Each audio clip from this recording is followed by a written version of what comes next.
आज का पीसी का क्या बजट के बारे में सारी बात आप लोगों को हमने कह दी। मोटा मोटी ये है कि बिहार के लिए ये बहुत लाभकारी बजट है, चाहे मखाना बोर्ड का मामला हो या पश्चिमी कोसी का मामला हो या किसानों का मामला हो या छोटे छोटे व्यापारियों को आगे बढ़ाने का मामला हो या IIT का मामला हो या जहाज एरोप्लेन की बात हो। ये सारी बात ऐसा की गई है बजट में कि जिससे बिहार को बहुत फ़ायदा होने वाला है।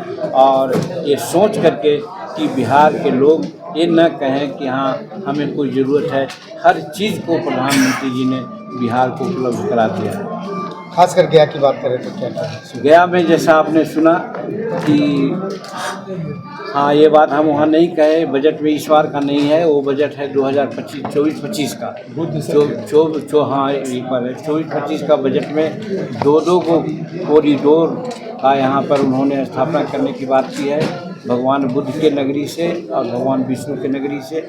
और दूसरी बात है कि अमृतसर और कोलकाता एक्सप्रेसवे है और फिर बक्सर और वैशाली एक्सप्रेसवे है, दोनों का जंक्शन पॉइंट बन जाता है गया और डोगरी के बीच में। इसीलिए वहाँ पर इंडस्ट्रियल पार्क बनाने की घोषणा की गई थी।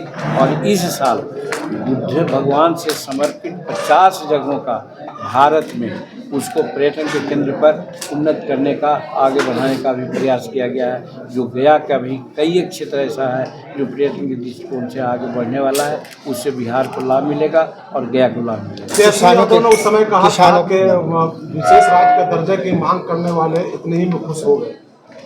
विशेष राज्य के दर्जा मांगने वाले, मेरा कहना है कि नाक सीधे छुइए चाहे नाक बगल से छू लीजिए। नाक छुआया है, विकास का मामला है, पूर्वोदय ये संकल्प है प्रधानमंत्री जी का। पूर्वोदय के नाम पर बिहार सहित पूर्व उत्तर प्रदेश के जितने राज्य हैं सब में, चाहे जहाज का नाम बहुत हो, सड़क का हो, इंडस्ट्री का हो, हर चीज़ में उनको आगे बढ़ाने का काम किया गया है। ITI की बात है, औद्योगिक केंद्र को आगे बढ़ाने की बात किया गया है, जिसमें बिहार को भी फायदा हो रहा है। मखाना बोर्ड के बारे में आपको जानते ही हैं, हमारे किसानों के बारे में भी है। हमारे जो किसानों को पहले क्रेडिट कार्ड वगैरह मिलता था, कम पैसा मिलता था, दुगना किया गया। गारंटी कार्ड है वो दुगना कर दिया गया। माने हर तरह से फैसिलिटेट किया गया है किसानों को, छात्रों को। मेडिकल कॉलेज की सीटें बढ़ाई गई है। मेडिकल में जो दवाइयाँ थी, खास करके कैंसर सहित 60 दवाइयाँ फ्री कर दी गई है। ये भी एक बजट की विशेषता है। सर, दिल्ली रेलवे स्टेशन पर जो भगदड़ मची उसमें बिहार के 9 लोगों की मौत हुई। चलिए मौत हो गई है, इसके लिए हम संवेदना व्यक्त करते हैं, भगवान उनकी आत्मा को शांति दे।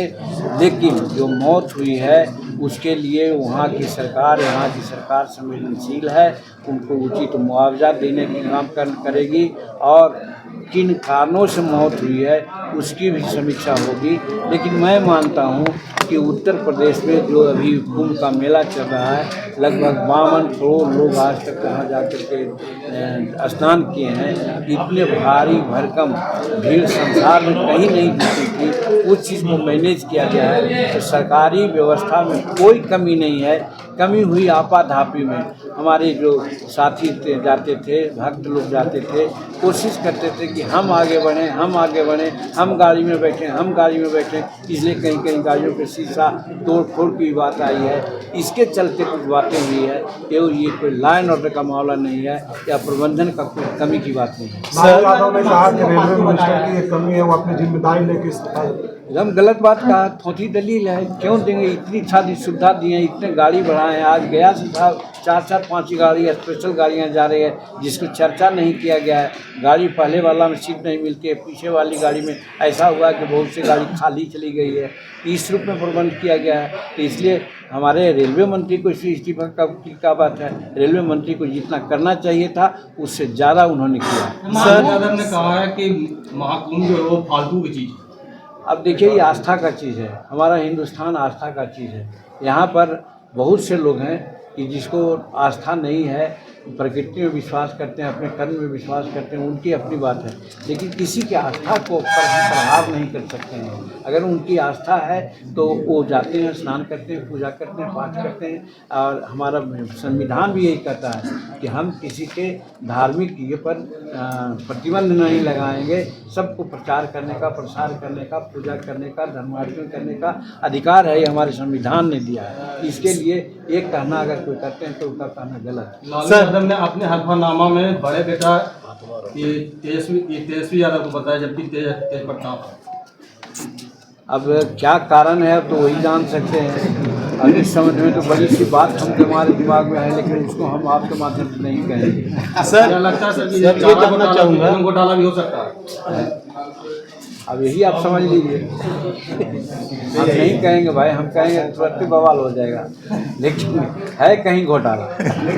सर निश्चित तौर पे बजट बहुत बढ़िया है, सब कुछ लाया जा रहा है, लेकिन और आप उद्योग के लिए भी कर रहे हैं, अपने शहर के लिए कर रहे हैं।